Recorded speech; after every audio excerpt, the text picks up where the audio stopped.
Yo guys, so today I'm going to talk to you about camera settings and the basics of what you need to know when you get a DSLR camera or any sort of camera that has manual mode. So there's 4 settings we're going to talk about. The first one's aperture, second one's shutter speed, third one's ISO, fourth one's white balance.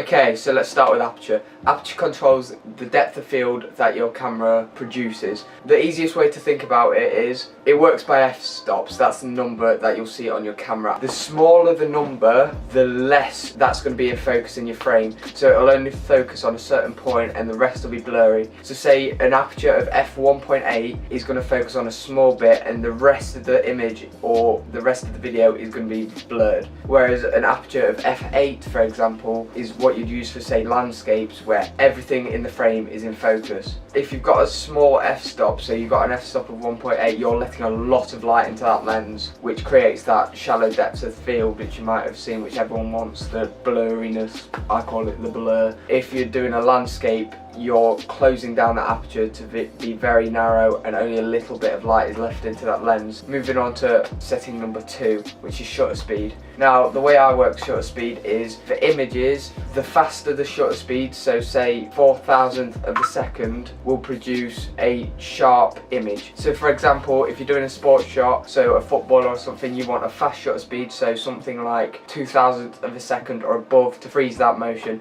unless you want motion blur. Whereas if you want motion blur, you would use something say 1/60th of a second or less. So the slower the shutter speed, the more motion blur is happening in the frame. For example, long exposures use a very slow shutter speed to blur the motion, so everything that's happening in the frame will get blurred and you'll get all them cool light trails and stuff. So another point I want to make about shutter speed is, if you're in video mode, normally the traditional way to work out shutter speed is whatever your frame rate for the camera is, double that for the shutter speed. So say you've got a frame rate of 60 FPS, you want a shutter speed of 120, that is like the perfect amount of motion blur for video, and it's what cinematics use, and it's just like the standard. So say you've got 25 FPS, you want a shutter speed of 50th of a second.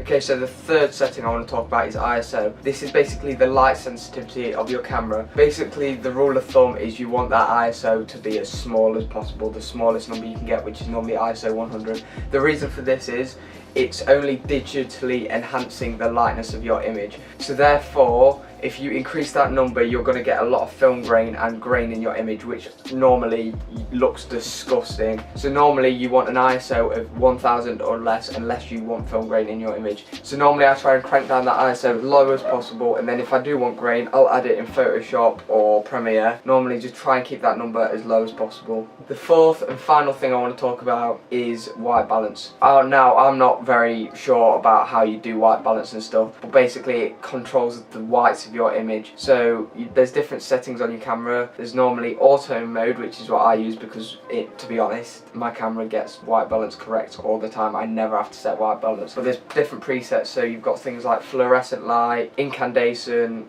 cloudy weather, sun weather, and that sets the white balance to them sort of conditions. Say if you're just shooting inside, you might want to set your white balance to one of them presets, so it's not going to change throughout the images.